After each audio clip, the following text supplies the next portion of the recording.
I think we're live. Showtime. We're live, man. Come on, man. Hey, Rick. Hi, buddy. Ed, How I'm long hanging has it out. been? It genuinely has been since October of 2019, which has been like, what is that even now? Like seven months? Too long. Too Yeah, long. man. Definitely too long.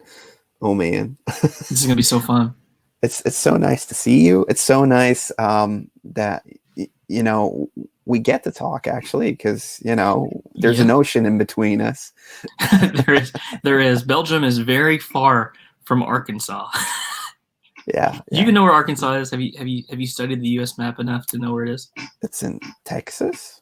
It's right next to Texas. It's part of Texas? No? It's next to it. It's next to it, but you have Texarkana as well. Yes, it bridges. It's the bridge between Texas and Arkansas. It's the glue that keeps the country together.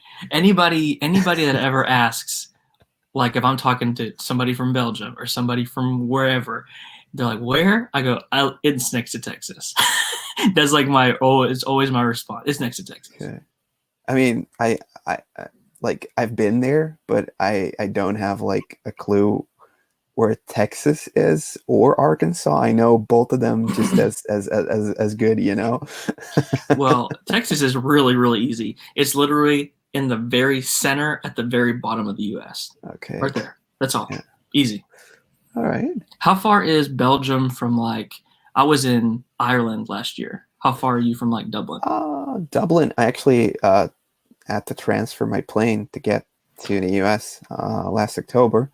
It's like 40 minutes in the plane with taking off, and yeah. That's awesome. Yeah.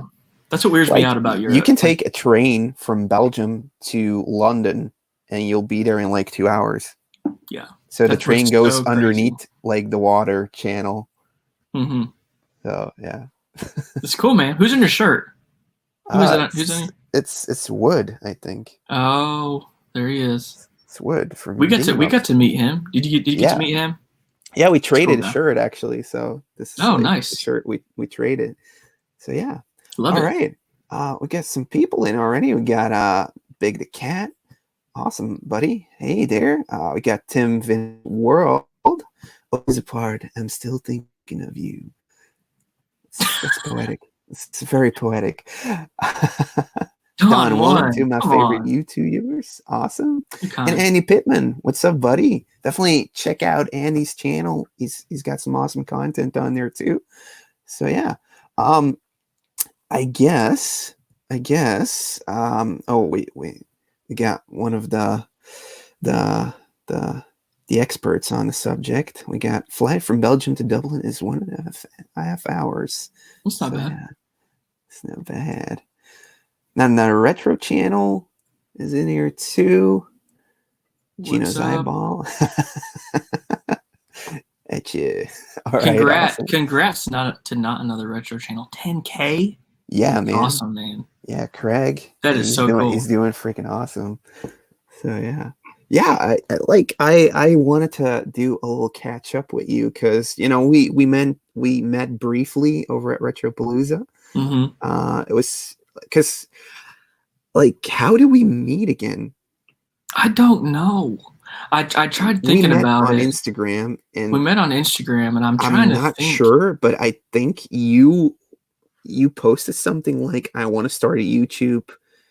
Does anybody have tips or anything like that? And I think I we connected to you on that. We somehow connected on Instagram, and then I was dancing with the idea of starting YouTube, and I had an intro, just like a 12-second my intro that I use now.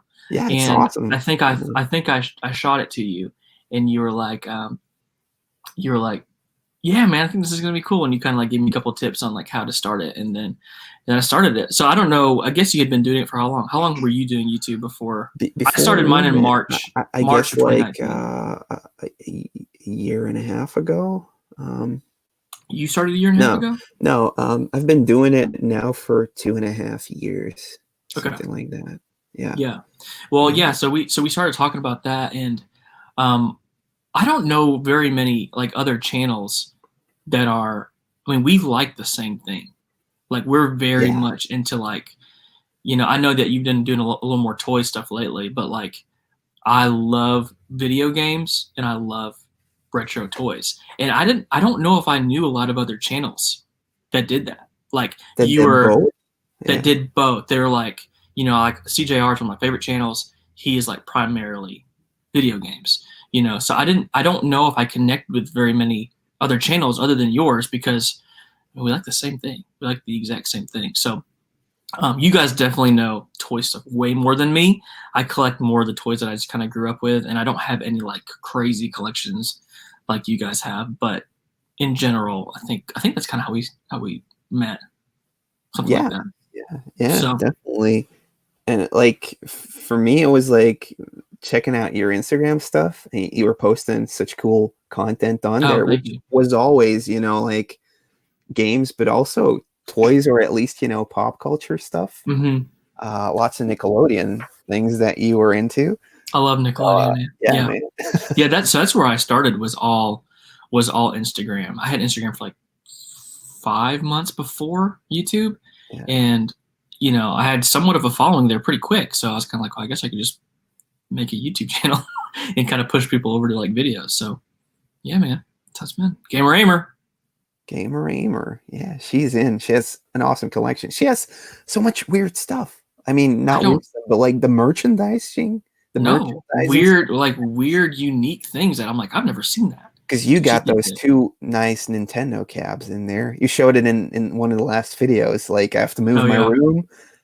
They're pretty cool. They're unique. Epic, yeah. No one's they're from a game store here in town that went out of business, which most of them did. But they're really cool. So I don't live in a huge town, but whenever I have people come over, people see these and they notice them, and I'm like, you notice them because you literally bought video games out of these when you were a kid from this store. They always remembered that one, probably. Yeah, they're like, I remember playing on that TV in the store. I'm like, that's mine now.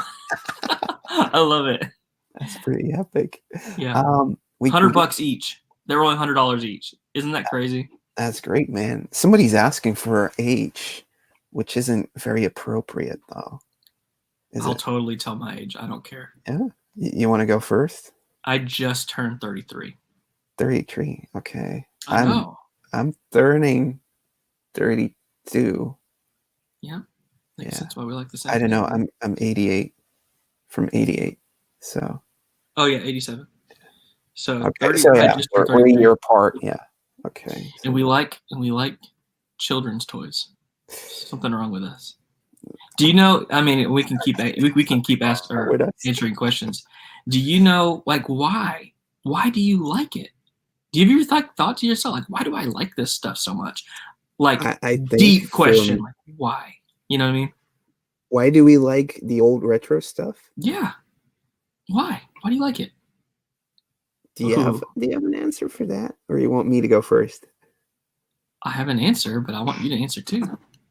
Okay, yeah, I can think about it whilst you go first. Is that good? Okay, well, okay. I'll go like shallow and then I'll go deeper.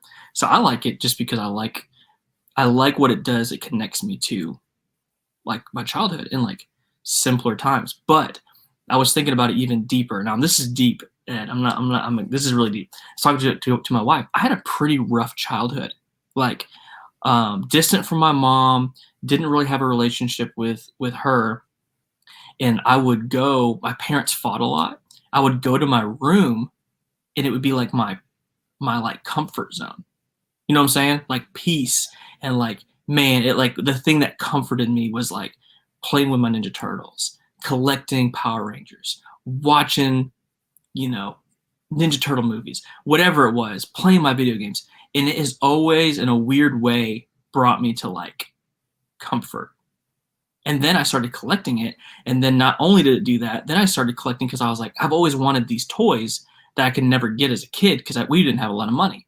So there's this weird connection for me to like of like literal like comfort, and I just love it. I just love this stuff from my childhood. So I think it'd be a little weird if I didn't have a YouTube channel it's like people walk in there and like, what is all this crap, dude? And I'm like, well, I have a YouTube channel, so I have a little bit of like an escape It's a now. good excuse. Yeah, yeah. That's So, sure, yeah. but I don't know if that explains it, but that's my connection to this stuff. So take it for what it is.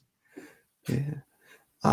For me, I think I got my first turtle, like a Teenage Mutant Ninja Turtle, when I was 3 years old, and I've always been obsessed with turtles. Okay. So, like, did you have a lot growing up? Profoundly, like it was an obsession. Like I used to be known as like the turtles kid by the teachers, by all of my friends. By in my teen years, it kind of went away, but then like the thing that got me back into, or the thing that got me into collecting, was actually finding a Turtles NES game over at a Comic-Con kind of thing. Paid €5 for that, for the first game on NES. A week later, got an NES, and then I started collecting. And how long ago was that? It's about 12 to 13 years ago. Okay, it's a good time. 2008, 2008, something like that. I think most people have like those moments where you stopped collecting. So like mine was when I got into high school. So I cared more about girls than I did about video games and this stuff for like 6 years. And then I got back into it in college. So I do think there needs to be some kind of time passing over it in order for it to become nostalgic. So I completely missed out on the GameCube thing. Me too. That's what I was going to say. I don't have any. 2, but I do remember, having rehearsal, and we would be playing GTA San Andreas, not really thinking about it because it wasn't like, it was just something you do. It's not something that was cool or that we were like totally geeking out into. It's just something that was there, and like in between rehearsal, in between sets, we would just play a bit of GTA. I totally missed the GameCube too. A deeper thing about our generation, and even the earlier 90s, I think even like 60s and 70s toys as well, there was a lot of it that was collectibles. Definitely with the Pokemon, gotta catch them all. That's indoctrinated in my head, like. And I think that's where a lot of this like collection need comes from as well. It was always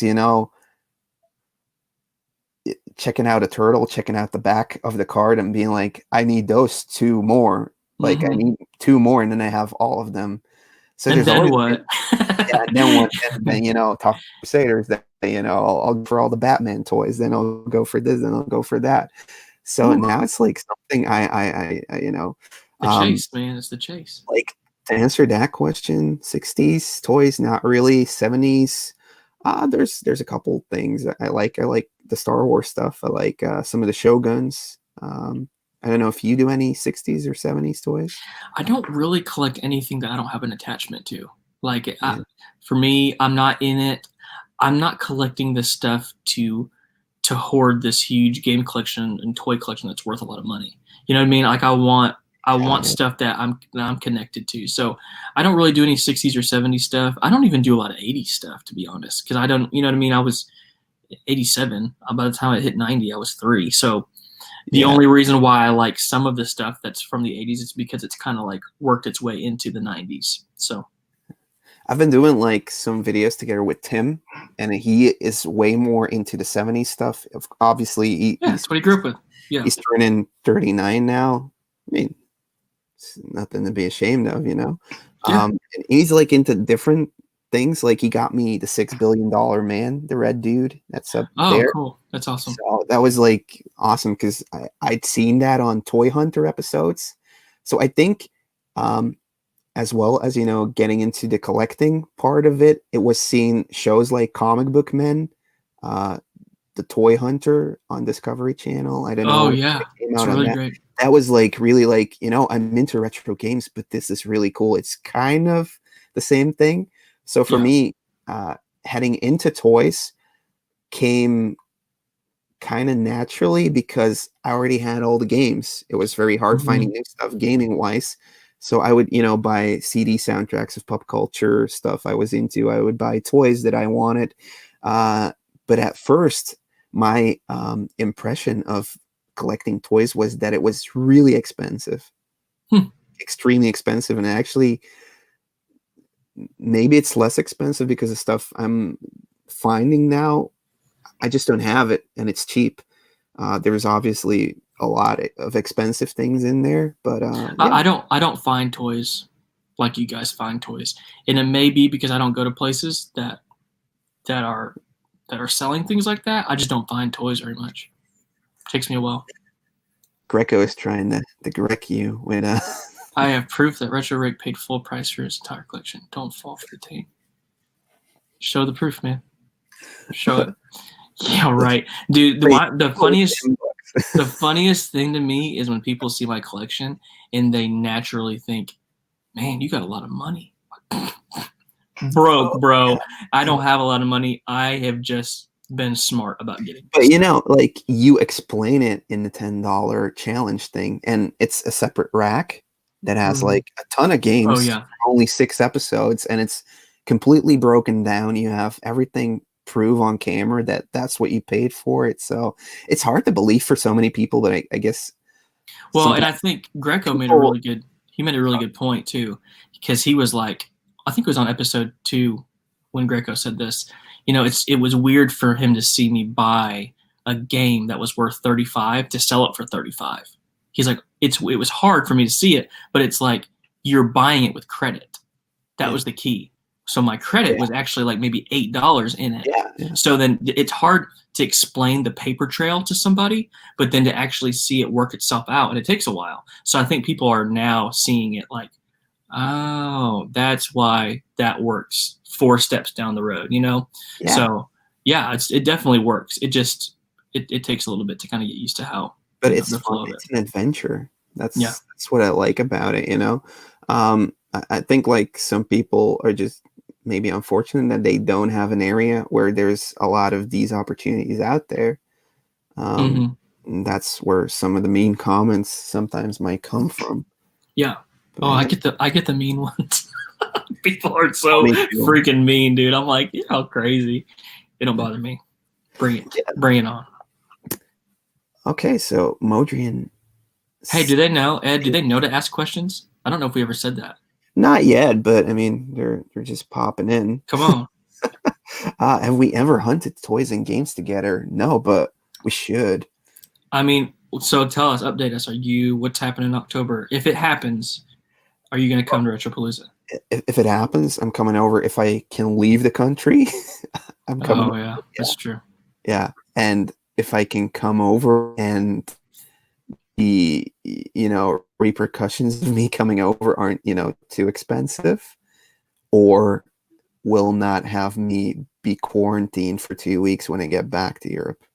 Yeah, it's big. Yeah, makes sense. Hope you can. There's a lot of question marks right now, but I should be heading back to RetroPalooza. And last time I went over for like the total amount of 3.5 days.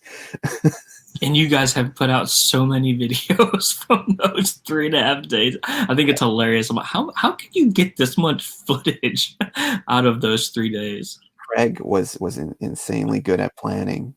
Yeah, that's insane. And, for me, that experience was just insane. The reason I do the channel is from watching Game Chasers, Pixel Gaming Squad, from watching AVGN, Pat the NES Punk. That's the stuff that got me into it, that gave me the first types of knowledge about finding this stuff and knowing what to look for. So just going over there and meeting all the YouTubers, meeting you, meeting Craig, meeting Greco Fabulous. That was just, I didn't realize you'd never met them before, like in person. No. So, wow. Yeah. And, you're just walking around there, and all of a sudden, Wood, who I watched when he lived in Australia, I watched the Game Quest when it was coming out, Oh I yeah, I did walked too. I walked around with him, and like he was there when I bought the Frankenstein game from Back Graphics Gamers. Mhm. So he was That's like, cool. "Yeah, it's cool. This guy's okay. Should cut him a deal." So Yeah. it's like, Well, and I'd be interested in studying his like progression because I watched him when he was in Seattle yeah, working, and he didn't even have like, he was vlogging then, you know. dude, he was like barely making it, and to see him freaking blow up is like, what Yeah, happened? Like that's crazy to see. He's a premier Nintendo Switch news person now. I mean, on YouTube, yeah, yeah. he's the guy It's like trending all the time too. I mean, it's all the good, time. you know, because like I don't know the guy, but it seemed to me like whenever he in the early days when he spoke about it, he didn't have a good relationship with his parents, Hmm. and you know, at least now he's found a way to be happy with himself, hopefully, and Right. do what he likes and make a living out of it as well, or at least coming by, Hmm. so it's nice to see. Um, so Well, yeah, hopefully we get to hunt together if you do come. yeah, And I yeah. and I've already told you, Like you want to show me around, so I'm gonna try, maybe dropping by a couple days early or something like that. yeah, because I live so again Arkansas is near Texas. I'm about a 4.5 hour drive to Dallas, so Okay. Arlington. So that's how it's not too bad at all. So I was like, yeah, Ed, you need to come to Arkansas where stuff's cheap. We'll go hunt, and then we'll hop over to Arlington. So we'll Okay. see. We'll see if it happens. Yeah, yeah. Like I'm hoping like Pixel Game Squad will come over, and like the other YouTubers I haven't met yet this year. As far as I know, I don't know if they're ever going to come to that one. Even though that it's going to be a 3 day event this year. I know they have been there, but it's like same thing with AVGN. I think they alternate with is it Portland or too many Portland, yeah. one of those bigger ones. Either they come to RetroPalooza or they go to that one each year. It kind of, you know, I do wonder if they're going to make it because remember they're changing it to a 3 day event this year. They're yeah, changing. I wonder if they're still going to do that just with everything going on. yeah. I mean, it's uncertain times, unfortunately. Yeah, yeah. Okay. Yeah. So Andy's 28 got a TXVG Collector 82, 37. Nice, nice. Makes sense. 82, Greetings 1982. from Sweden. Oh yeah. Let's get We are definitely nerds. My wife is kind of like, I think it's funny. Greco's always like, his wife disregards his YouTube career. My wife does too. well. For me, it's like she doesn't watch, but Well, I mean, yeah. To be fair, she'll be she like, can't watch how's everything. it going? What are you doing?" Yeah. I mean, if your girlfriend, wife, whoever made baking videos every day, you probably wouldn't watch them all. You'd be like, how's it going? I wouldn't want to watch baking videos every day or whatever she's into, right? Like, I think I'm just as obsessed with creating a video or learning about how to create a video as I am acting. So Are you completely self-taught, learning how to like make videos? yeah, yeah. Although I did do it back in the day for bands as well. Like when we would tour, I'd make like a tour video and stuff like that. But nothing fancy or anything. I never got trained on how to do lighting or Mm-hmm. any stuff like that, really. Yeah. Got some more people coming in. Hey, Germany. Got Area 51. What's up? Got what else do we have here? Just hanging out on a Wednesday afternoon. Maclob. Any plans to collect Beetleborgs? I have 3. You remember Beetleborgs? I Borg? Borgs, yeah. I have some McDonald's Beetleborgs toys. They're, they're like That's all I have. the band I like. They're like a band I take on Power Rangers, but based on Beatles, right? Yeah. Yeah. Yeah, there's a lot. Man, Bandai was killing in the 90s. VR Troopers, did you watch that? Yeah, yeah, that too. Like, yeah. I have the Genesis game. It's terrible. Ooh, it's bad. I know, but it's still cool to see. It's Still so cool to see. Yeah, yeah. like it's why you do it, to relive that childhood. So what other Bandai? There was VR Troopers, Beetleborgs, Power Rangers. What other Bandai? Like 90s. There was I another like I 90s. remember there being like the same type of cartoon where kids were like on computers and there was like a big giant monster inside of a computer with a virus, and then they would have to go inside like a big giant suit. But it was I don't know what it is called, but it was like Super Saiyan Samurai Yeah, yeah, yeah. Cyber Attack Kung Fu Ninja Power, whatever, like this really crazy name. Yeah, I mean, there's one that I cannot think of right now, but I know. I think that'll be Beetleborgs. Here we go. Other Yeah, ones, maybe you've answered this one already, but not on my channel. But what's your best buy that you've ever done at a second hand store or yard sale? I have a couple of really good ones. I mean, if you go my Best Buy value, I don't know. People, subjective, right? I found Misadventures of Trombone for the PS1. You know that game? It's a spinoff of Mega Man. It's one of the most expensive games on the PS1. I found that it's worth like 300. I found that for a quarter. Found that for one quarter, and I didn't know what it was, but I knew. I always if it's not a sports game or like a Call of Duty game, I'm gonna buy it if it's less than $1. That's just kind of a rule, right? You can't not. So I bought that for a quarter, and then I bought Mega Man X3 for $3 from. It was a Facebook Marketplace deal. He had a bunch of games all like in a picture, and it said $3 each, and Mega Man X3 was in there, which is I think 200 plus. Yeah, like the PAL version is like 600, maybe 500 euros. Oh my gosh, those are my two, like I would say, like crazy deals. I have a Virtual Boy. My Virtual Boy. How I picked that up, I have a video on that. I picked up the Virtual Boy and a bunch of box games in a box Virtual Boy for $40 at a garage sale.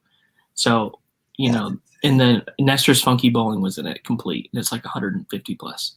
So that was one of my craziest finds too. Have you seen that video that I did of that? I remember a couple people finding like a crazy lot, but did yours have Waterworld in it, or is that not the video I'm thinking? And I gotta watch that one, dude. It was so crazy. Like I asked, you do your spiel, like, do you have any games? No. Do you have any And I said Game Boy, and he goes, Game Boy? Yeah, we have a Game Boy. No, never mind. It's a Virtual Boy. I'm like, yeah, that's what I want to look at. And he brings out this Virtual Boy, and I'm like, oh my gosh, in the box. And here's the craziest part. I'm just spoiling the whole video for you. They owned a motel, and they rented out the Virtual Boy to people that stayed at the motel. Like a rental box, or no? They just had the Virtual Boy. So they're like, Virtual Boy. Yeah, it's like, all right, here's your room, here's your Virtual Boy. Oh, so strange. It's so weird, but hey, it's mine now, suckers. My best find at a art sale was together with a buddy of mine who unfortunately passed away. And it was the craziest thing, it was 11 in the morning, the last garage sale we walk over to. I see a box and there's, VHS tapes, but they're filled with SNES games. Wow. So I asked, like, how much is a game? And the lady's like, €2. So I started going through a couple of them, and I'm trying to decide which ones am I going to take? Which ones am I going to leave behind? You're going to buy the whole box. My buddy is smarter than that. He goes like, how much for the box? And the lady's €20, but there's like maybe 60 or 80 games in here. Whoa. So we go, all right, how many boxes do you have? 4. All right, here's €80, and we'll come and pick it up right away. It ended up being like an old video store stock. Oh, those are the best. So,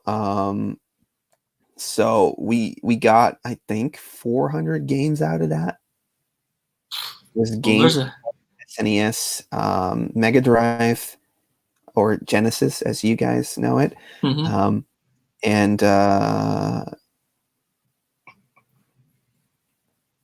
Game Boy, SNES, Mega Drive, and N64. All those titles. And the cool thing was there were no Marios in there, no Sonics, but all like the rare stuff nobody wanted when the shop went out of business. So this was like old stock that nobody, wanted to buy because, games like Booger Man or Sailor Moon or stuff like that, it wasn't popular. Popular. So did you guys have to split the we had lot to up? do like a really big draft. I think I left like I love that episode where you all did your draft. You, Greco, Narc. That I had never thought about that, and I was like, how would you kind of split up games? And that was smart. It's entertaining for sure. Yeah, it was fun to do that. But yeah, that would be my like insane find. But if you head back like 8 years, when in Belgium not too many people were doing it, or it wasn't like a hype where there'd be like 20 people walking around in the same garage sale area. Doing the same thing. Yeah, you could find so many deals, man. I remember going to garage sales in like 10 years ago and just hopping over to any garage asking, do you have any games, because they're not out, and then going like maybe Game Boy, maybe this, maybe that, and they would bring out a bag and it would be like the whole lot, and you get like an NES with 6 games, €5. You get like an NES with box games, €30. You get like, we still have a Game Boy, so here's a Game Boy with 3 games. Everything's boxed. It hasn't been touched yet. €15. Those were the days. Those were the days. I think like in America, that went away a little bit sooner before the retro bubble took control of Europe. But yeah, that's those were the days, and I left so much stuff behind because back then I was like, I don't really want to collect in box stuff. That's expensive. You're right. It's not where you find it cheap. It's so expensive. I've kind of chilled out a little bit on the box stuff. I don't know. You gotta like self-evaluate sometimes. Like I'm not even gonna show you this closet, and then my garage is full of game stuff. And it's like you'll open up a box and there's boxed Super Nintendo games that I literally can't display. Yeah. I'm like, what am I doing? What am I doing, man? I got this like. So you're gonna have lots of time to think about how are you gonna display it once again, and do different things with it. Yeah, I'm definitely gonna make that a whole wall, and I'm gonna make like put 4 of the IKEA shelves and just fill it. But then after that, I don't know. My whole thing is I don't ever want this place to feel cluttered. You know what I mean? Okay. I want to come into it and be able to like sit down and enjoy it. Sometimes it just starts to like come in on top of you, like, oh my gosh, no. So I'm gonna have to chill out at some point and stop buying so much. So I think the band I was referring to about the viruses in the computer, that's Superhuman Samurai Cyber Squad. I think that's exactly what it is. We could have bet that Andy Pittman would have known that. Andy's the 90s. He's the 90s guru for shows. Oh yeah. Is there any toy or game you really want but don't think you will ever find or be able to buy? Man, I think I completed 2 last year that I really wanted. I have I think I showed you, Ed. I'm a really big Talk Boy fan. I've always loved Home Alone, and most people don't know. They think of the Talk Boy or the Talk Boy pen. That was kind of like the more obscure thing. There's like 20 different Talk Boy products. So I've been really into that stuff, and I finally found a blue transparent Talk Boy. They're super rare. I found that, and then I got a Turbo Man last year too. Those are like my 2 things that I really wanted. Again, I'm not asking did you scoop Turbo Man? Turbo Man, I had talked about Turbo Man in an episode, and somebody sent me Turbo Man. What? I was floored. Like I've seen it like at the Christmas flea market 2 years in a row, and the lady was asking €60 for it in the box. That's great, dude. That's a I great know deal. I did buy it 2 years in a row, and then last year I went over there. It's not Same lady there. was there. It wasn't there anymore. A box Turbo Man is probably like Yeah, $300 but bucks. it's the Jingle All the Way one, right? Mm-hmm. Yeah, Yeah. yeah. So those are my two that I really wanted. I'm not quite as, passionate as Ed when it comes to like you're collecting specific in-box carded turtle stuff. I'm not there. So like I Like, know that you're gonna have things for sure, but I don't know. I think like my answer to the question will probably be a scratch. Uh, Golly, how much is Scratch? Actually doing a video on it. Scratch is $2,250 on average eBay mint on card. Would you ever buy it for that? No. You just have to, I, yeah. I'd want to get a loose one, but I know like a loose one is like Okay. $400, $500, even without the accessories, that's insane. It's wild Um, to me that toys but can be worth there's that much. even more crazy prices going around for turtles now. So that's why I'm doing a video on it. Because it used Mm-hmm. to be Scratch and Hotspot, but now there's, new challengers approaching. Wow. It's miraculous Can you now, do a video? Can you do a most top 10 expensive turtles? Is that a video already? Yeah, That's what that's the video is what I going to want be. to do. I Unless like it. somebody else does it now from watching the stream, and I would watch that. That's a great idea. uh, I don't know. They seem to have been doing okay. My top 10 or top 5 TMNT videos. I like doing them. I mean, I love turtles. Yeah, So you yeah. do. So NES Addict found a ton of original GI Joes for $5 a bag. That's pretty nice. That's Nice. also like really valuable as well. Yeah, I don't know anything about GI Joes. None. Like I know that obviously they can wear something, but Have you sold any games or figures that you regret? And now don't tell me the figure you gave me for free at RetroPalooza is one you regret. I did give you Foot Soldier. I think I gave you Foot Yeah, Soldier. I love it. Love it. Um, I've sold some of my expensive Super Nintendo games. I sold that Mega Man X3. I sold Yeah. that Tron Bond. I sold Metal Warriors. I've sold some expensive ones because at a certain point last year, I just valued having things that I really wanted rather than a game that is valuable, but I don't really have any interest in keeping. It's just it's literally collecting dust, not even in a shelf in a box. So I was Yeah. like, I would rather have that $150 Talk Boy than have that $150 game. So Yeah. I did start selling off, but it's hard to say regret. I'm gonna make a video at some point. I sold basically my entire collection whenever I was growing up. Whenever I turned like 16 to buy rims for my vehicle. I regret that. Like I literally sold all my games except for like a handful for stupid rims for my vehicle. That's so dumb. Yeah. How about you? If I sold anything I regret, sold the first guitar I got. Oh gosh, did you? Yeah, like an Ibanez RG series with like a Floyd Rose system. Uh huh. And I actually had the opportunity to buy it again, but I was in university, so It's tough. didn't have money to buy it back, and we were playing shows, so it was going to be like either sell a Telecaster and buy that one back, but yeah.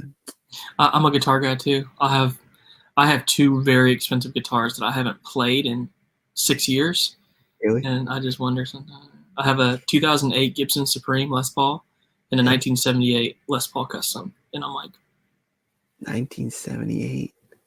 yeah, it's so sweet. It's so freaking heavy, dude. You play a show for No, I that for 2 hours, played custom, so I know. dude. Your back Yeah. hurts, bro. Mm-mm.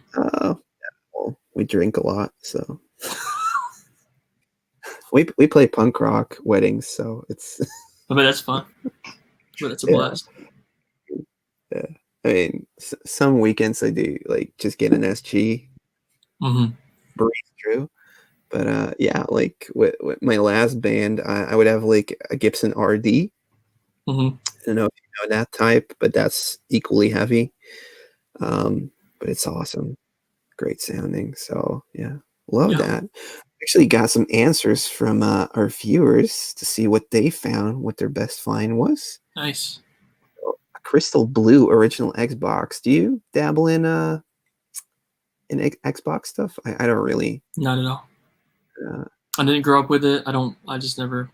I have a. but, I have a got complete that one. box one. He was able to flip it for 1,000, and he got a Musha in a final fight, a mighty final fight. So that's pretty good. And it Wow. comes down to that, it's finding something, knowing it's valuable, flipping it, and then buying what you want for your collection. Mm-hmm. Um, oh yeah, Yak Face. That's like the thing. What is that? A lot of people find that. What You is it? know, I don't know what that is. Yak Face is a character from Star Wars. So the vintage toy line, it's pretty valuable, but there's so many stories of people out there. Oh, I found it for $5 over in like a random bin. Found it for that many. Maybe they produce a lot of them, but they're just valuable. I Yeah, don't know. yeah. I don't get, like, people keep finding them and they're rare, but yeah, I don't know.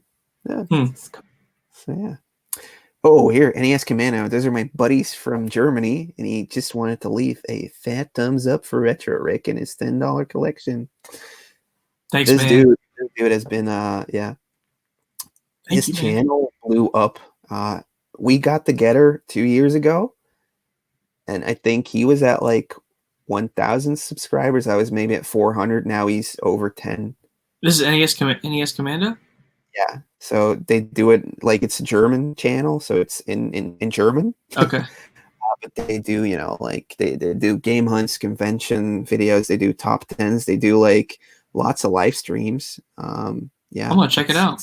Can I subtitle to yeah, read it? I do that too. I do that Okay. too. So Good. I'm gonna do there's that. like an insane find of Marcel heading out to a lady who has a stadium event and buys it. Then Wow. so he haggles her down, gets it for a really good price. It's pretty nice. I gotta check that out. Let me just check out if we got some more questions in. Bum, bum, bum. NES Commando. I like that name. Yeah, and like Marcel, he's really good at editing, like Okay. insanely well. Yeah, man. Dude, teach me. I want to learn. Scratch was Elusive big. Scratch went for 800. That's insane. What? Is Scratch the cat? Yeah. Okay. That's Yeah, what I thought. he's like one of the last releases with the brick Yep. backs. I remember. I do know that one. So yeah, it's insane. Do you have the whole complete TMNT DVD collection in the party wagon? No, I don't. Oh, dude, I just saw that. I'm like, I gotta have that. How do I not have that? It's expensive. I don't think my video is gonna make TMNT price skyrocket. They're already skyrocketing. It's insane. I'm curious, when you guys buy a new toy, let's say a Ninja Turtle figure, do you actually play with them like you did when you were a kid? I would. Great question. Great question. Yeah. Go. I display them, so I will have like a spot in mind for it to stand, and I will, look at it, the same way a kid would look at it when he's like tired, I guess. Just looking at all the details, looking at all the stuff the sculptors hid on that. But like play like fantasy stories, not really. I don't have time for that. How about you? So I have very few turtle stuff and like things like that. But I'm actually in a really cool place now because I have a 2-year-old little boy, and he is Mr. Imagination, man. So we play with our turtle stuff all the time now. So my turtles are only worth, on the high end. Mine might be, they're all loose. They might be worth $20 for a high end, So we play with them daily. Like he comes in here, he grabs the case. You can see can you see oh, over here? The party wagon? The party wagon? Yeah. Oh, he plays with it every single day. So we load him up. We would put all the turtles in there, and he'll like go all over the place with them and stuff. So I kind of have both sides of it right now. I get to display them, but I also get to bring him down and let him, hang out with him and play That's with the them. thing. Like my daughter comes up in the room a lot, and she always wants to play with the boglins or the turtles. So I guess I do play with them, but Yeah, not just by yeah, yourself. it's like a good excuse to play with them. I think. Yeah, I think you had a really good point. You appreciate the artwork. You know what I mean? Like, because literally, it's a sculpture. So there's this fine line between collecting and hoarding, and like, why the heck do you have all this stuff? And it's like, it's like shoes. I know guys that collect shoes, and they sit on the shelf, but they're like, dude, this is art to me. I love this stuff. So, you love The it. thing, You love it because you love it. referring back to what we spoke about behind the screens, both of us have a marketing degree. Mm-hmm. For me, like figuring out what the toy lines that were trending or the video games that were really popular, trying to figure out what made that popular for me from a marketing standpoint is also one of the things I really enjoy doing, or just thinking about, just checking out call to actions and stuff Mm-hmm. like that in the cartoons. I don't know where you are on that. I don't know. I don't know where I'm at with it. I really don't know. You really don't know? No, I don't know. What do you? I mean, give me your input on it. I guess, like, why did a certain toy line fail? What was good about one? Mm, Stuff like that. yeah, I mean, it all comes down to probably like most of the show stuff. I mean, I love Stone Protectors. Yeah. They flopped. I mean, the show was around for 13 episodes or something. So it's like Yeah. things are popular. I think because it's marketing 101. It's in front of you.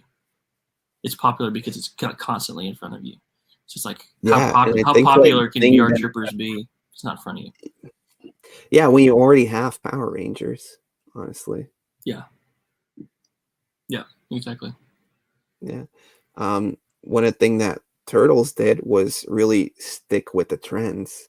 Mm-hmm. When Jurassic Park came out, they came out with the cave turtles, throwing, like a dinosaur extra in there. Yep.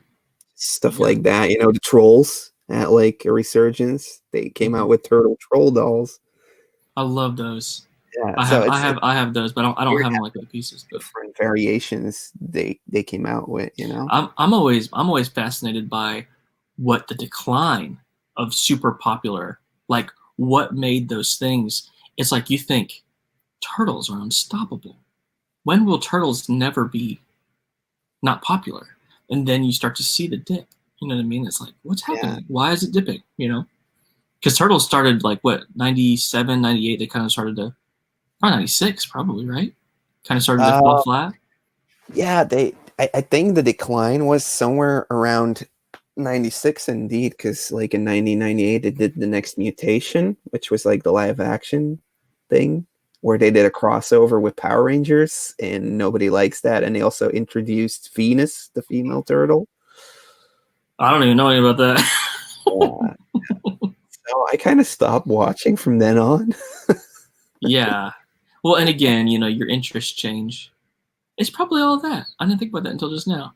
It's like we grew up with it, and then the kids that were 5 years younger than us, they're growing up with something else that's new. You know what I mean? So it's like it can't last forever. It can't. It can't. Just can't.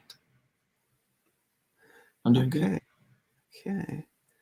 Oh, we got Travis Roberts. Big up from Arkansas. Come on. So yeah, Tata Collector is in the house. Like we were talking about CJR before and stuff, like Tata Collector has like an amazing streak of finding good deals as well. He's got a great channel. If you guys love retro game hunting, and we talked about that too just before we hopped on. Like, there's not a lot. There's not a ton of like game hunting channels anymore. Like Roach Game Hunting as well, doing a really great job. Also, venturing out into toys. But Tata Collector, he sticks to like video games. Yeah, he does. I don't know Video how games. the lockdown. I don't know which area he is from, but He's like, from Georgia, so it's like 2 states over, pretty close to me. It's like his content.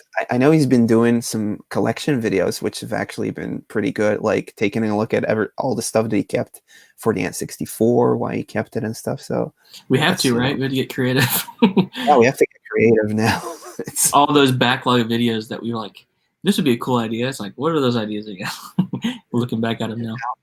How am I ever going to shoot that, Mm-hmm. Especially now with not being able to go outside, shoot B-roll, or get the B-roll you need to make it happen. So it's got its limitations trying to find new subjects to do YouTube videos on, but you get creative with it, I guess.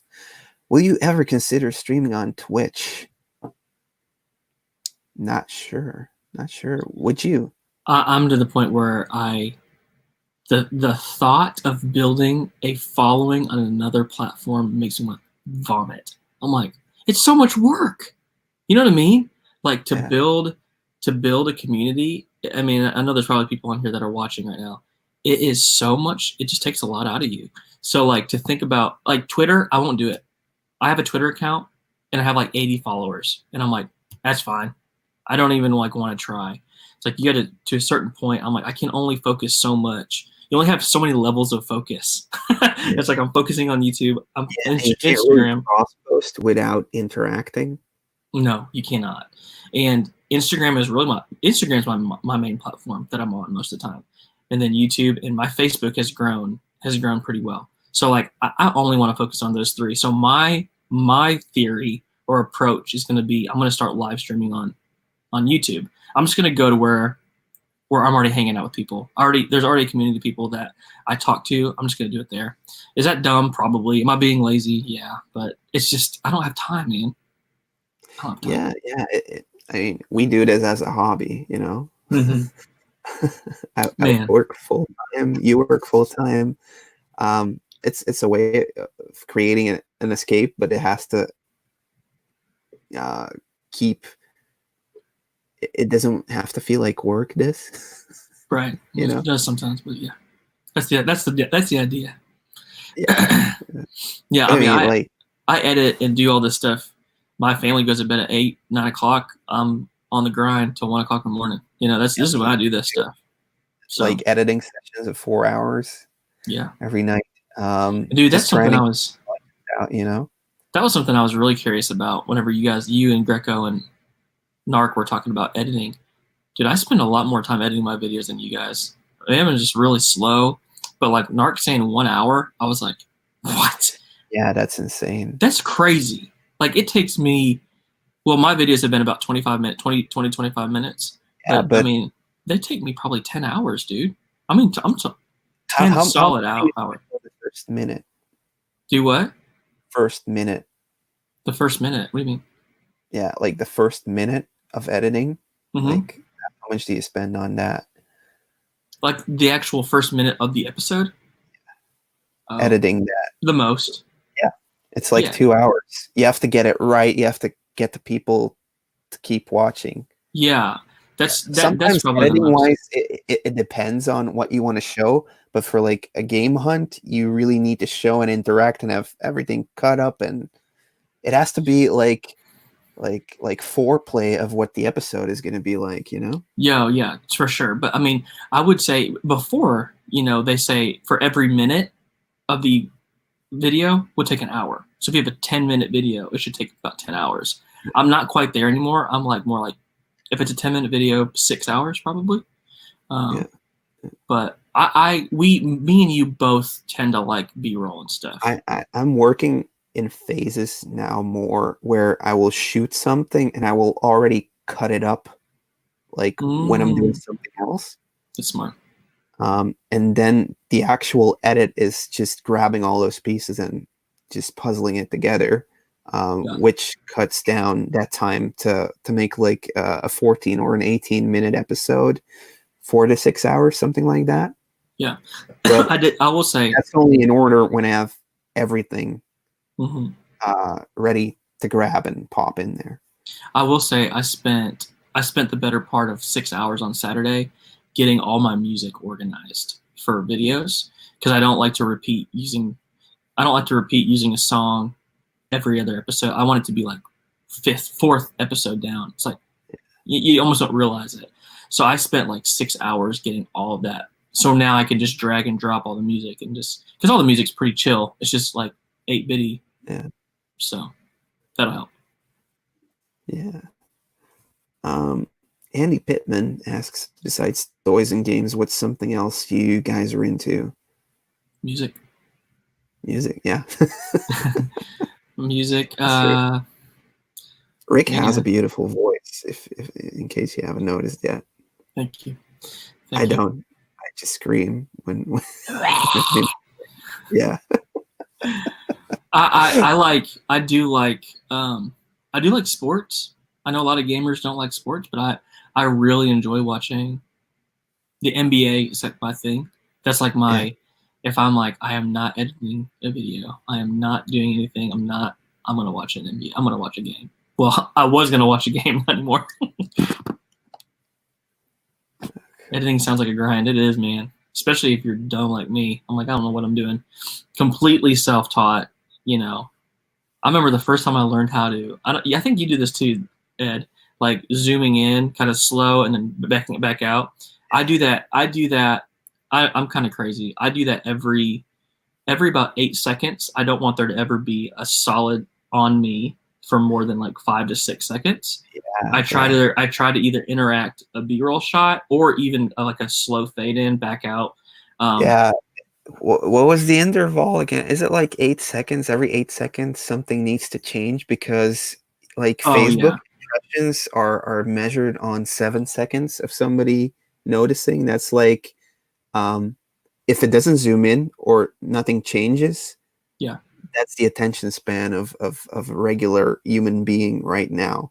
Yeah, no, I'm not saying, you know, there's those channels like, no offense, but like beat 'em ups, just like the I can't do that. I literally am like, oh my gosh. But I do want there to be I want there to be a little bit of movement. Taught at editing that stuff because that has to take like lots of hours. I remember talking to Riff and he was like an episode, it's 40 hours of editing. Oh, dude, there's so much work in that. So, all that to say, I remember the first time I learned how to do just that zoom in thing. I was like, oh, I know what I'm doing, but I don't. This was cool to learn it. Yeah, B-roll is key. I do like that, you know. Well, you're probably the same way. You probably learned. Yeah. For my me, favorite it's like, thing. Sorry. It's you. Go. You go ahead. For me, like B-roll is just a way of showing what you're talking about. Mm-hmm. It's something that sometimes bothers me about other channels when they're talking about something and they'll like go like this. Yeah, it's like I want to see it. Show it. Oh, okay. Like I didn't catch that in there. I can't even verify what it is. You want to see it? Yeah. You're telling a story. Maybe it should be a little bit longer, even in my video, so you can actually take a look at it.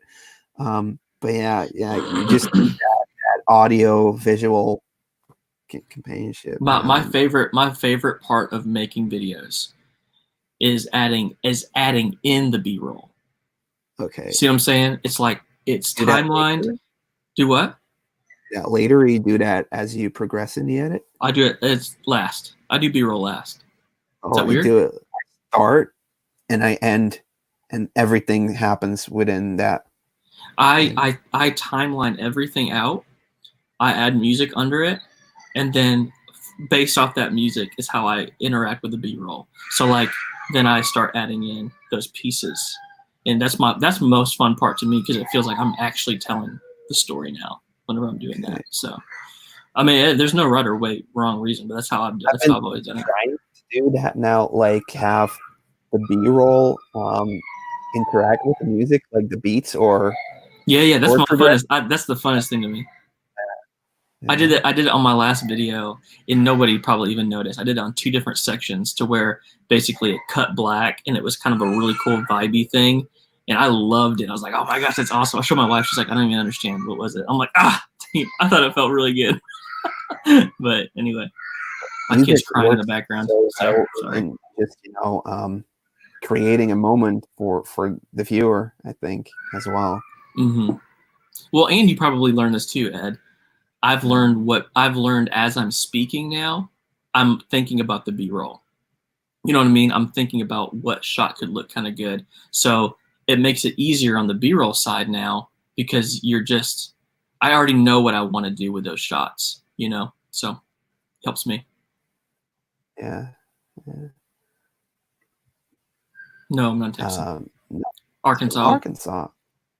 Is that where you were born and raised, or? I lived in Arkansas most of my life. I lived in Texas for 4 years though, Houston. Houston. Okay.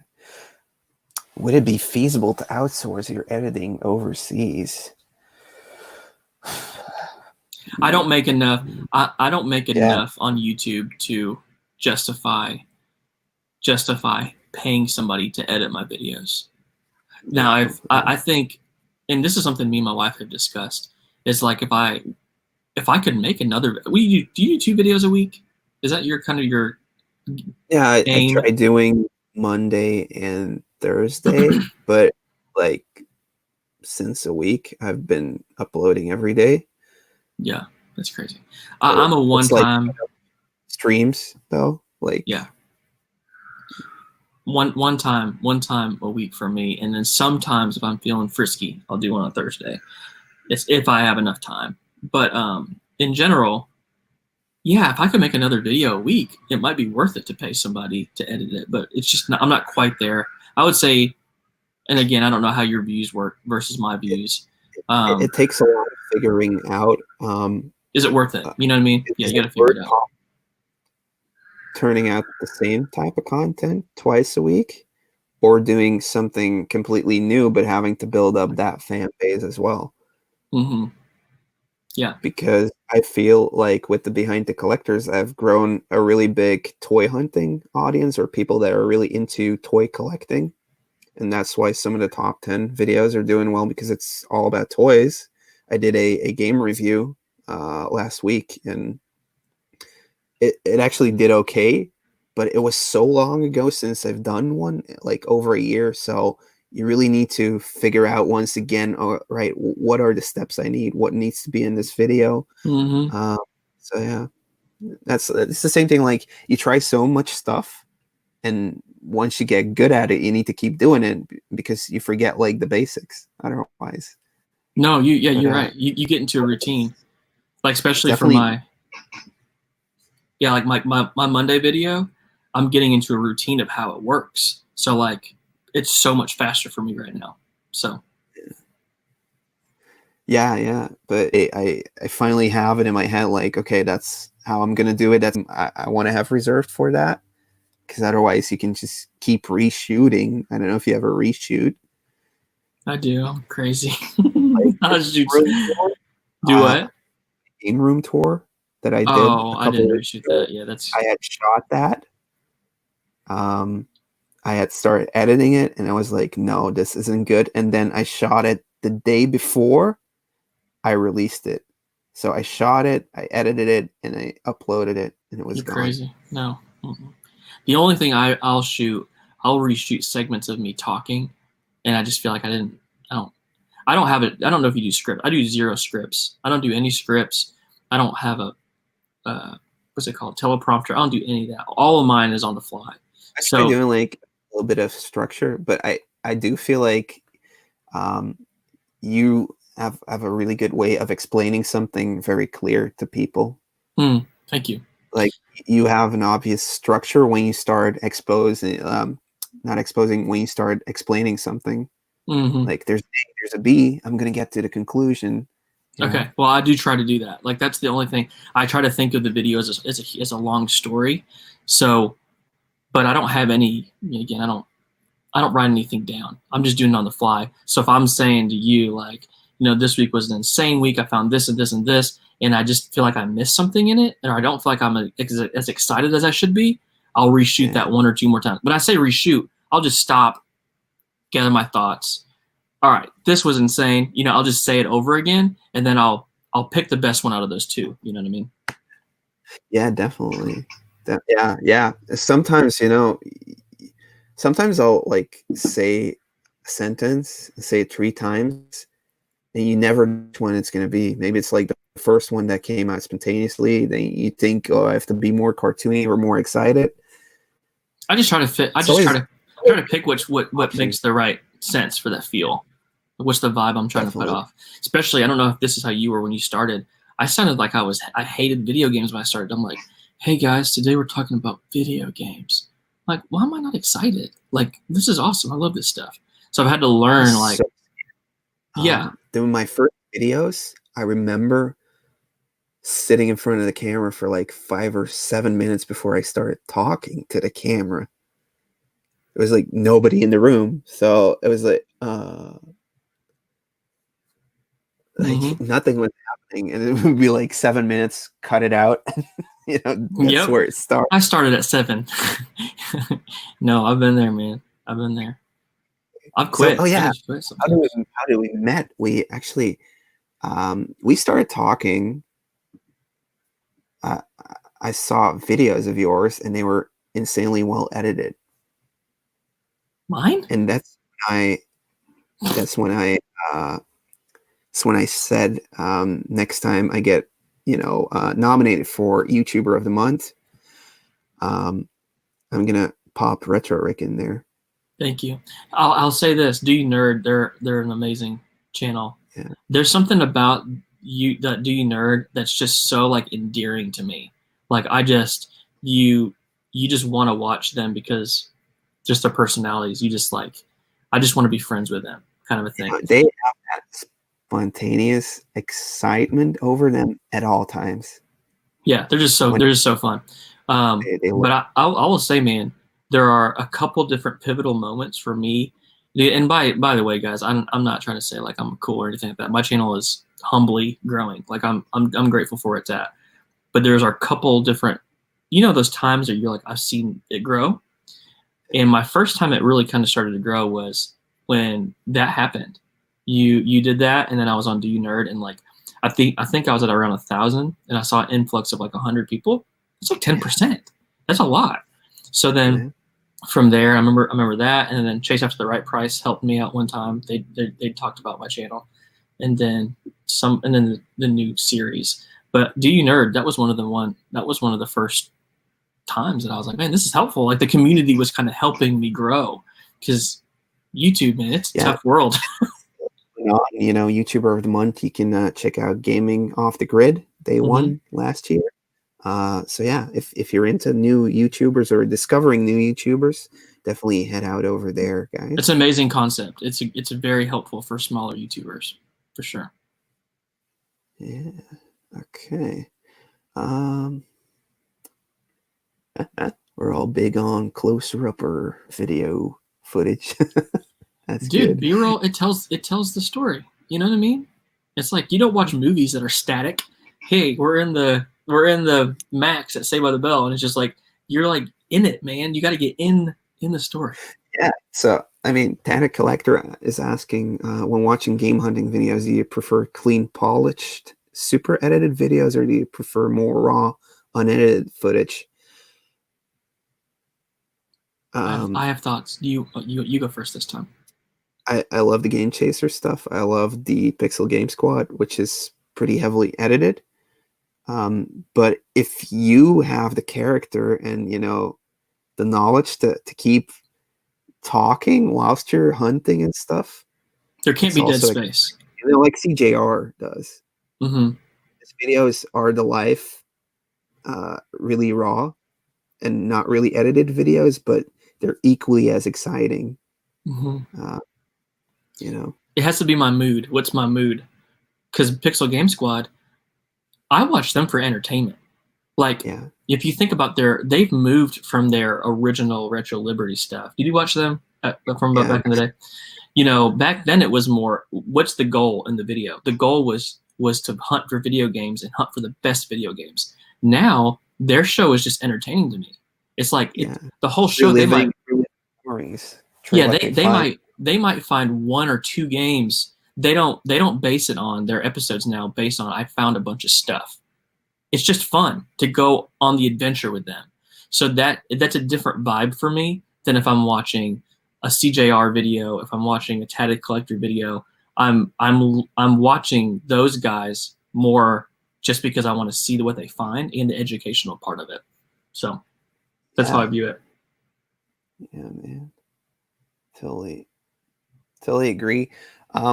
There was like a time when I wasn't getting enough Game Chasers or Pixel Game Squad, Retro Liberty videos when I started, looking around more, and that's when I found Greco Fabulous doing the Spidey Sense videos. But I was also like just checking out tons of these, just hunters with, like Green Bean, which is like Yeah. spyglass thing. Right. Craigslist game finds, those guys. And I just ended up watching that, and I was like, at first, like, what am I doing watching this? This is literally just them looking around for games and like not explaining why or anything. And later they're showing what they found, but this is not like well edited or structured or anything. But you still But watched the finds were good, Yeah. And Yeah. but you would have to piece all the knowledge together, check out the comments, see what did they leave behind, what did they do. It was a lot more research. It Again, the depends end on goal is different. The end goal, you're watching that person to find their finds, to see their finds. This person, I think in all of it, I went to like a YouTube like seminar thing. The end goal is always to tell a story. So whatever that story is, if you're trying to tell a story of these awesome finds, then just tell it well. If you're trying to if I'm watching Ed and he's taking me on the adventure of the attic invaders, I want to be in it, and I want there to be cuts and stuff. I want to see what's happening, not just like, hey guys, it's like, what am I doing? And like checking back, like how were you feeling at that point, or what was going tell through me your a story. mind? Yeah, Right. Yeah, that was like, for me, that was like 35 hours of editing. That one, because I really set myself to, okay, I want to do a Game Chasers or a Pixel Game Squad episode. And that's how it felt. I think like I kind of got there with making it an iMovie, because that's what I still use to edit. I have Premiere now. Oh my gosh, I use Premiere. Yeah, I'm trying to figure it out and getting used to it. But yeah, I do everything in iMovie still. Wow. Even the green screen stuff and all that. Yeah, works out just fine. Because like at first I was like, I want to be accessible, and I want to be like, oh, you just do all that stuff because you have a great camera, and you have, I mean, I've upgraded the camera now just because, like, for the game room tours, I want to get better footage. Not just to encourage footage. anybody that's watching, I film everything with this guy. Yeah, my and I did it for 2 years as well, just iPhone. Yeah, iPhone. Now I do have a mic that I use on it, but I don't use the mic when I'm out filming. Like if I'm like, that's the ease of a phone. If I'm at the Goodwill and I see some stuff, I'm like, boom, that's all I do. And I'll talk pretty close just to make it not so tinny, but I can even edit that too. I can make it sound a little beefier. And like getting a mic for your iPhone, it's like $30 maybe, and it's a great one, Yeah. Like, yeah. So, what's something you learned this year about YouTube that you didn't know last year? Nick Pearson asks. Oh man, the list goes on forever and ever. Really? Yeah. I learned so much. I mean, this last year, I learned what works, what doesn't, what works for my channel, what doesn't work, what my people like to watch. I think I learned that you have to not want to just make money. I think you have to like really enjoy like the community aspect of it. I mean, that's my favorite part is, I always say it in my videos, like when I tell you to comment below, I genuinely mean it. Like if it's like if me and you were talking right now and you ask me a question and I don't respond, that's dumb. It's like I would respond to you. So that's how I view the humble Retro Rick community. It's like it's a community of people that love toys and video games, and it's like comment below because I want to talk to you. I want to like let's hash out our favorite Nickelodeon thing. So I didn't quite understand that when I started, but it's something I learned. So yeah, for me it's like, well, like whatever you do, you never know how it's going to turn out. You can, edit as much as you like. Maybe that video isn't going to do well, but you need to do it for yourself. Yeah. Uh, I've had one video that blew up that created like a whole new audience for me, and which has allowed me to make other types of videos and have them do equally well as other ones viewing wise.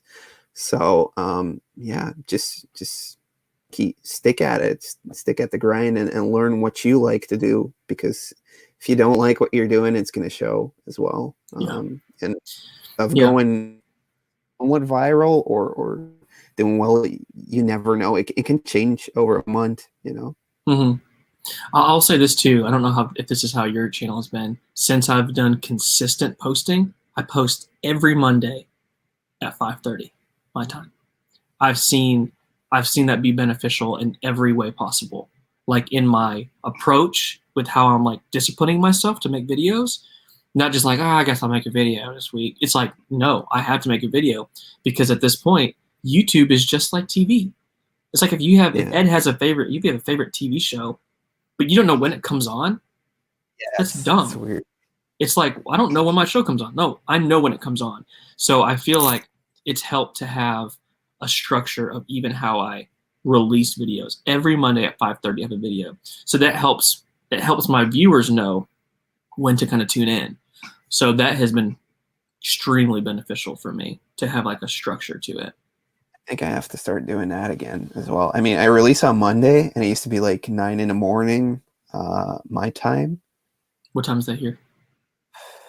like 2, 4 at night, or some 7 hour difference. Yeah. 9, so 2 in the morning. Yeah. Yeah. Um. So yeah, but now like my audience has changed to mainly America. There's like 60% of my viewers are American.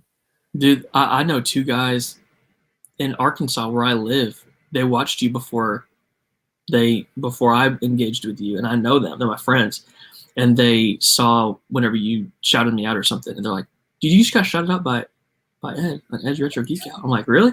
You watch Ed?" It's like, "Yeah." So you got people in Arkansas watching you that you didn't even have like any connection to. Isn't that crazy? Yeah. So I mean, fun. it's cool to hear. Like the last couple months have been really great. You know, connecting through Instagram, getting people just say, "I watch your videos, I like them," and I'm like, that's insanely awesome. I'm never expecting this. Um, so yeah, like the basic thing, what it comes down to, or one of the basics to YouTube, is really getting that schedule, Hmm. releasing on a day, or and preferably on 1 hour. I know like Metal Jesus, past 10 years, he's released at 6 in the morning on that day, every week, a new video. Dude, it matters. I don't know how this is with your videos, but I see about half of my views in the first like 7 hours. Like I know I know where my video is going to kind of fizzle out based on the first 6 hours. So it's helped to know Monday nights when I'm watching it with people. I'm like, oh, there's been 1,000 views in the first 2 hours. That's awesome. So You know, already do the math on what's the next morning gonna look like. yeah, oh, I know. Well, and it's helpful too. There's those analytics of showing you like where it compares in like comparison to the other videos you put out. It's helpful. Greco has got that great humor, though. It's true, Yeah, he bro. does. It's true. Greco, I I, think like I don't know anybody like him, man. I think like Greco, for some people, like if you're new to his channel, it's gonna be so appalling in some way. It's jarring. It's like he's so self-deprecating, and he's like he does it. And it's almost like the Jim Gaffigan. You know Jim Gaffigan? He's the comedian. You need to get like it's a joke. It's a shtick, that he's doing. Hmm. I don't Well, think and, like and any. and I don't know when he started YouTube. I think he started a while ago. If you're just now watching YouTube now, he tends to still have a lot of the like I don't know if you want to call it skit or whatever. There's like a storyline within the story. That's how YouTube was back 10 years ago. That's just how it was. A lot of people that are now watching YouTube, they might not be used to like, why is he telling a story or like acting like a character? It's kind of how he does it. Yeah, I like it. I only heard about Retro Liberty through Retro Hungry. I actually Don't know No, Retro Hungry. I don't either. Yeah. Gotta check it NES out. NES Commando and Retro Hungry. We got 2 things to check out. Awesome. Ooh, this is a fun one. If you guys could start again, what would you call your channel, or would you keep the same name? It's a great question. I would. I mean, I thought about it for a couple months together with Renzo, how I was gonna call it, because like my whole channel started out as, you know, like not a bed, but like a how do you call it? Like a dare. Oh, cool. I know that. It's like no way you can do a channel. And I was like, no, I'm gonna do it. I'm gonna do it. I'm gonna show you all. And There it he's is. been like supporting me ever since, coming up with ideas, doing like stuff like, yeah, just helping me out with everything. And like we were aiming to get at like 3,000 subs Which is awesome. for That's like amazing. Belgian and English. That's what we had envisioned. Like if we could get there in 5 years, we'd be like the biggest, you know, Belgian retro gaming channel. That's awesome. I love that. Like It's cool. that's what we had envisioned. I don't know. Like, how about you? Like, would you? I mean, you'd already built up like There quite was the a fan base. lot there was a lot of thought into my channel name. I originally wanted to be like 90s something, like 90s gamer. Retrospective review was what I really. Do you know who LGR is? Lazy Game Review. Yeah, yeah, I like his channel. Like he reviews the weird oddities. That's what I really wanted to do. And then I had a buddy that really suggested, why don't you be the name, and then have an adjective that kind of tells the story of who you are. That so then you're not subject to just these things. The 90s gamer, I only can talk about 90s games. Whatever. The toy collector, I can only collect toys. He's like, if you are the personality, then it can always evolve. And then retro, just kind of, the what's it called? Alliterations when it's like RR. Um, yeah. Alliteration. retro just helps me talk about whatever the freak I want to talk about. If I want to talk about games today, I talk about games. I want to talk about cartoons. So I'm happy with where it landed. I feel like it's a little bit of a cop out because there's like retro Robbie, retro Rick, or, there's different retro hunters, but I don't think I'd Retro, change it. cool man, back in the day. Yeah. Did So you I don't use think that I too? would. I wouldn't change it. I would keep it. I feel good about where it's at. So yeah. Yeah, but you already had the name from the Instagram, right? Yeah, I did. Or Yeah. got it wrong? No. Okay. Yeah, that's it. So Yeah, I yeah. mean, you already had like the fan base on that, I guess. So yeah. Yeah. We have a couple more questions, but I think then we're gonna kind of, or do you want to keep going, I got buddy? 7% left on my computer. So I don't know. It's like maybe 5 minutes. Ooh, if you could have one thing from the other person's game room to add to your collection, what would it be, and why? Hmm. I mean, your boxed. I'm gonna encompass all together. Your like boxed collection of NES games kind of makes me jealous. I have Really? like maybe 30. You have a lot. Which is still good, you know, having 30, you know. I might have more than that. It's like 30 to 40-ish. I don't know. I'm like now I'm like totally into the Virtual Boy stuff, so I'd go for the bowling game. Oh yeah. Oh my gosh. My Nestor's Funky Bowling. That's what he wants. It's amazing. Oh, Virtual Boy's cool. so again, a bit about YouTube. If you could talk to yourself at the start, what's the best tip you would give yourself? I would say 2 things. Um, I'm a bit of a perfectionist, and I want it to be perfect. But there's just no way you can start out perfect because you can't grow and build off of that. You have to like start off pretty raw, and then you see like, why am I talking so slow?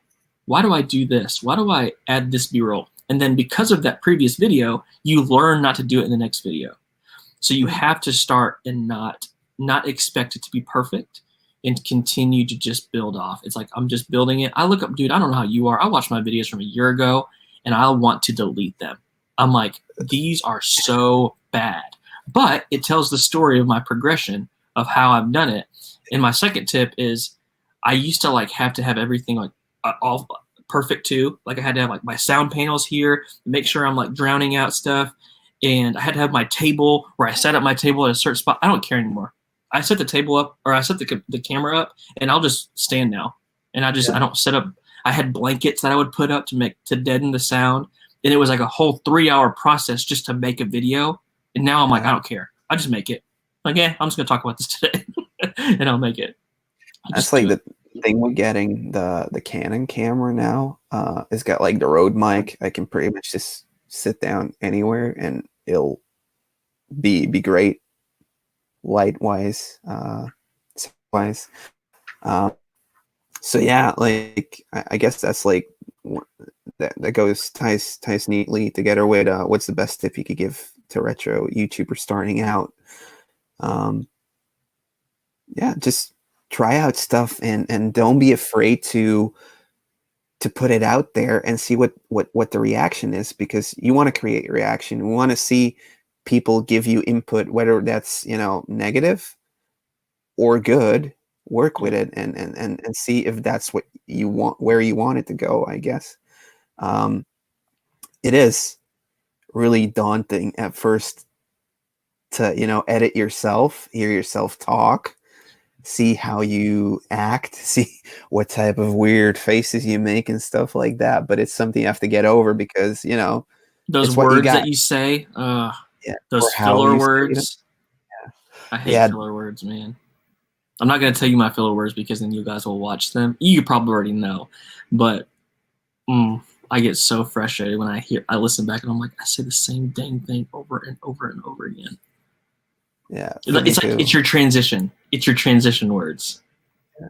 I'm not I used to leave those in, but I found that now I edit them out and it actually works.